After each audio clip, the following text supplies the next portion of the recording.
Assalamualaikum adik-adik semuanya, ketemu lagi dengan belajar bersama Mutiara. Pelajaran kita kali ini adalah Bahasa Indonesia kelas 4 SD bab 4 yang judul babnya adalah Meliuk dan Menerjang. Tujuan pembelajaran pada bab 4 ini mengidentifikasi ide pokok dan ide pendukung pada suatu paragraf atau teks, berpartisipasi aktif dalam diskusi, melakukan wawancara dan menuliskan laporannya, dan menggunakan adik Simba untuk menyusun tulisan. Siap-siap belajar, perhatikan gambar pembuka bab 4 ini.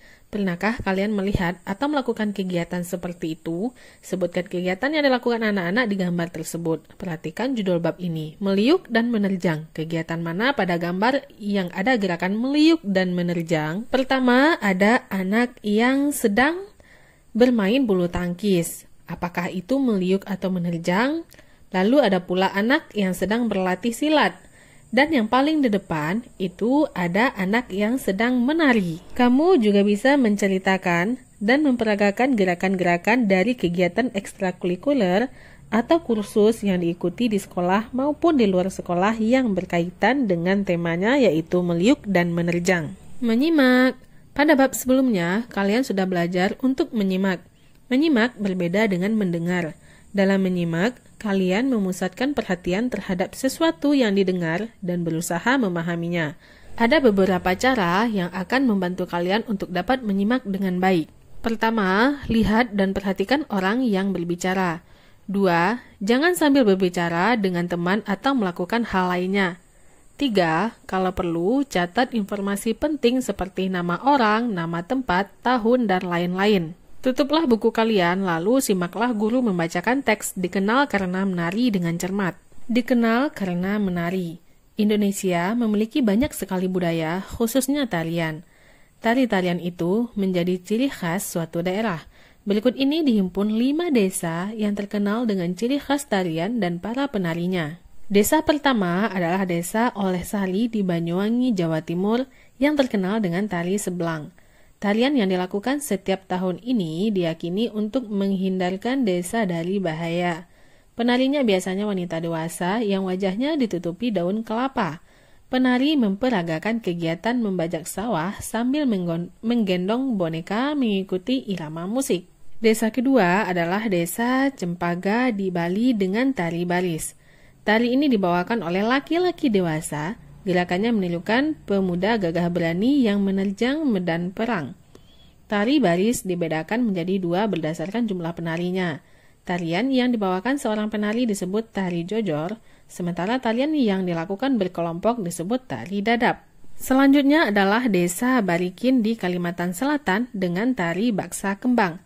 Tarian ini dibawakan oleh penari perempuan yang jumlahnya ganjil, misalnya 1, 3, atau 5 penari. Gerakannya meliuk-liuk menggambarkan seorang putri yang sedang bermain di taman bunga. Tari baksa kembang sering dipentaskan di acara besar. Desa keempat adalah Desa Situraja di Jawa Barat yang terkenal dengan tari umbul. Para penarinya adalah perempuan berkebaya, berselendang, dan memakai kacamata hitam. Gerakannya gemulai, menggoyangkan badan, dan sedikit menirukan gerakan pencak silat. Tari ini mengandung pesan bahwa perempuan juga bisa menjaga diri dengan ilmu bela diri. Desa terakhir adalah Desa Gigieng di Aceh dengan tari Saudati. Fungsi tarian ini bukan hanya sebagai pertunjukan hiburan untuk rakyat, melainkan juga sebagai sarana dakwah untuk mengembangkan ajaran agama Islam. Tari Saudati dibawakan oleh 8 pemuda. Gerakan yang dibawakan menggambarkan seorang syekh bersama para pembantunya. Jawablah pertanyaan-pertanyaan di bawah ini dan tuliskan di buku kalian. Nomor 1, sebutkan nama-nama desa yang diceritakan di atas dan nama tarian masing-masing. Sesuai dengan teks, Desa Olehsari, tari Seblang, Desa Cempaka, tari baris, Desa Barikin, tari baksa kembang, Desa Situraja, tari umbul, dan Desa Gigieng, tari Saudati. Nomor 2, berapakah jumlah penari pada tari Saudati? Yaitu ada 8 pemuda. Tari apakah yang menggambarkan seorang putri di taman bunga? Yaitu tari baksa kembang. Nomor 4, apakah nama tari yang gerakannya seperti ada gerakan silat? Yaitu tari umbul. Nomor 5, ada tarian yang dilakukan untuk tujuan tertentu. Sebutkan nama dan tujuannya. Yaitu tari Saudati dengan tujuan sarana dakwah untuk mengembangkan ajaran agama Islam. Sekarang bukalah buku kalian, periksalah jawaban kalian, apakah ada jawaban kalian yang tidak tepat. Makin sering kalian berlatih, kalian akan makin mahir memahami informasi dari teks yang dibacakan. Jangan lupa carilah arti kata-kata yang belum kalian ketahui, masukkan dalam kamus kartu kalian. Jelajah kata, ini ada beberapa kosakata barumu, jangan lupa kamu tulis di kartu kamusmu ya. Membaca dan bahas bahasa, judulnya adalah ide pokok dan ide pendukung. Di kelas 3 sudah disinggung tentang ide pokok. Mari kita ulang sedikit. Ide pokok adalah hal utama yang ingin disampaikan, karena itu ide pokok juga disebut gagasan utama atau pikiran utama. Ada ide pokok paragraf dan ada ide pokok tulisan. Ide pokok suatu paragraf biasanya dapat kita baca di dalam salah satu kalimat di paragraf tersebut. Sementara ide pokok suatu teks utuh biasanya tidak tertulis begitu saja.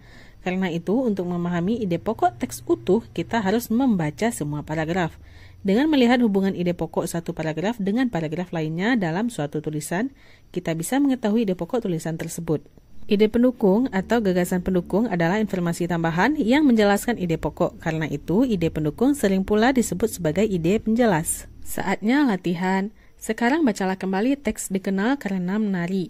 Temukan ide pokok dan pendukung setiap paragraf. Tuliskan di buku kalian, tuliskan pula ide pokok dari teks Dikenal Karena Menari tersebut. Kalian dapat membuatnya seperti tabel di bawah ini. Contohnya paragraf 1, ide pokoknya adalah berikut ini dihimpun 5 desa yang terkenal dengan ciri khas tarian dan para penarinya. Sementara ide pendukung, Indonesia memiliki banyak sekali budaya, khususnya tarian. Tari-tarian itu menjadi ciri khas suatu daerah. Lalu ada paragraf 2, ide pokoknya apa, ide pendukungnya apa. Lanjut ke paragraf-paragraf tersebutnya. Sementara ide pokok teks adalah dikenal karena menari. Dari kegiatan ini, kalian belajar mengenali ide pokok dan ide pendukung. Setelah kamu kerjakan, kamu cek kunci jawabannya dengan kunci jawaban ini. Ada paragraf 1, ide pokok, ide pendukung, paragraf 2-nya juga seperti itu. Lanjut ke paragraf 3, 4, 5, dan 6. Ada ide pokok dan ide pendukung masing-masing paragraf. Dan ide pokok teks yaitu dikenal karena menari. Beberapa daerah terkenal karena tarian yang menjadi ciri khasnya.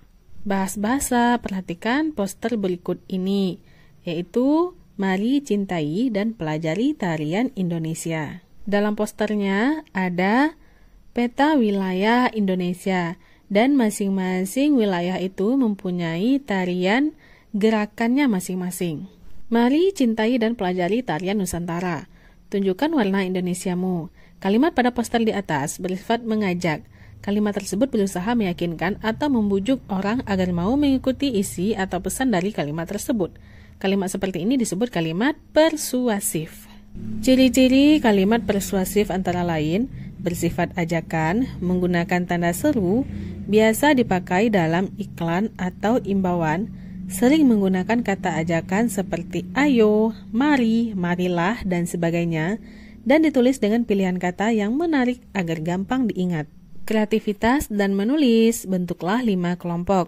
Setiap kelompok harus membuat poster yang berisi kalimat persuasif. Pilihlah salah satu tema di bawah ini untuk poster kelompok kalian. Yang pertama ada ajakan untuk menjaga kebersihan, ajakan untuk suka membaca, ajakan untuk mengikuti latihan menari, ajakan untuk menjaga kesehatan, dan seruan untuk membangkitkan semangat. Kamu dan kelompokmu bebas memilih salah satu tema dari kelima tema tersebut. Menirukan dan melakukan, bentuklah kelompok yang terdiri dari 4-5 anak. Rancanglah sebuah tarian sederhana. Gerakan hewan bisa menjadi sumber inspirasi kalian.